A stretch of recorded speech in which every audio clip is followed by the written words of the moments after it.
As Celsius continues to send shivers through the crypto market, a lot of the talk around this latest crisis is focused on the role of staked ETH, or stETH.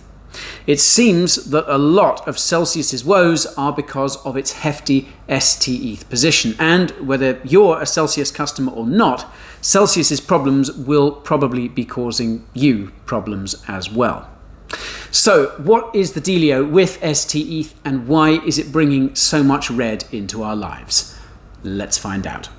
Now, if you watched our recent video on Lido Finance, you'll know that one of the downsides to staking ETH is the fact that said ETH gets locked up until Ethereum fully completes its transition to proof of stake, which is roughly scheduled to coincide with the first human colony being established on Pluto. Now, staking ETH directly isn't ideal for a lot of people. It gets locked up for a long time, and thus you can't take advantage of any price pumps to make some sick gains. You could try and become a validator, but you'd need at least 32 ETH in order to do that, and let's face it, not many people have that amount lying around. Being a validator is also a fairly technical undertaking and a big responsibility that most of us could probably do without. Delegation isn't really possible either, which means that if you want to stake but still have access to your ETH in some way, you need an alternative. And this is where Lido Finance comes in. Now, Lido Finance offers liquid staking. So, when you stake your ETH via Lido, you get a tokenized version of that ETH, which is stETH. You can think of stETH as being a receipt for that ETH you staked, which can then be freely traded wherever it's supported, which is mostly in other DeFi protocols. And, fun fact, this idea of a tradable receipt is fundamentally what banknotes are. The idea of depositing gold or other precious metals into a bank and receiving a tradable note in return has been around since the 16th century in Europe, though the first recorded use of paper money is from 7th century China. And now, back to the show. So, as I just mentioned, this stETH can then be traded on the open market, and it's pretty damn popular.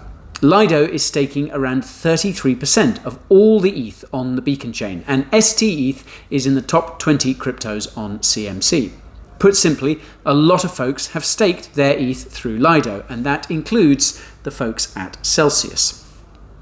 A lot of Celsius's assets that it is custodying for its users, are in stETH, as are the assets of other platforms similar to Celsius, as it so happens. The problem is, stETH's value has been declining, mainly due to the delays around Ethereum's merge. Now, this was scheduled for August, but that date is now unlikely because of issues discovered when trialing the merge on Ethereum's Ropsten testnet. Ethereum devs have also delayed the difficulty bomb, which was an event planned to make a proof of stake more attractive to ETH miners than proof of work. The difficulty bomb's delay means an almost certain postponement of the merge to, well, we're not sure when. stETH usually tracks ETH's price pretty closely, but it isn't pegged to it the way most stablecoins are pegged to the US dollar, for instance. stETH is not an ETH stablecoin of any sort. It's literally a receipt that gives you a claim for actual ETH when Ethereum's proof of stake transition is complete. It's also interest-bearing, as locked ETH earns interest and can be used in DeFi protocols as collateral. Anyway, stETH's decline in price is largely attributable to the fact that Ethereum's full proof-of-stake transition is not going to happen for a while yet. So, as I mentioned in yesterday's video, Celsius's problem stems from a lack of liquidity. As crypto prices have been declining over the last few weeks, users have been withdrawing their funds from Celsius, and obviously Celsius is duty-bound to honour those withdrawal requests. So, it needs to free up funds, and it's done this by selling off a lot of the BTC and ETH that it holds, but it needs more to meet its liabilities. Because money is flooding out of the crypto market as a whole, if Celsius wants to liquidate some of its stETH positions, it's going to lose money on those trades. What's more, because other market participants know Celsius is in a tight spot, they're going to drive a much harder bargain for taking assets off of its hands. It's a jungle out there, and the law of the jungle is currently in full force. Now, the situation is made worse by the fact that Celsius can't really afford a loss like this. It lost a lot of money in the recent Terra fiasco, and it lost $54 million in the Badger DAO hack late last year. There's also the small matter of the Stakehound disaster from May 2021, when the private keys to tens of thousands of ETH were lost, and at least 35,000 of those ETH coins belonged to, Celsius, and boy could it do with some of that ETH right now.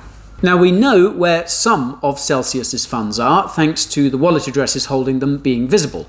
But these funds don't come close to matching its liabilities. And if Celsius doesn't have enough funds or can't liquidate enough, then it'll either need to find some form of outside funding from somewhere, or maybe through a takeover or through taking on debt, or it could go bankrupt, which is the absolute last thing that anyone wants to see, because then those holding the bag will be Celsius's users.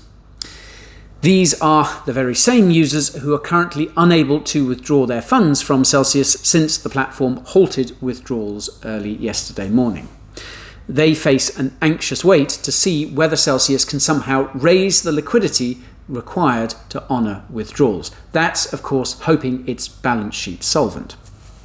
Now, I will quickly point out that rival platform Nexo has offered to buy Celsius amidst this chaos, an offer which would presumably include the liquidity Celsius needs to meet user withdrawals, while simultaneously saving the Celsius platform from implosion. If the Celsius team can't come up with the cash themselves, this might just be the route they decide to take. My point being, it's not yet game over for Celsius, and they do seem to have a plan B available, at least for now. Wow, and it's still only Tuesday.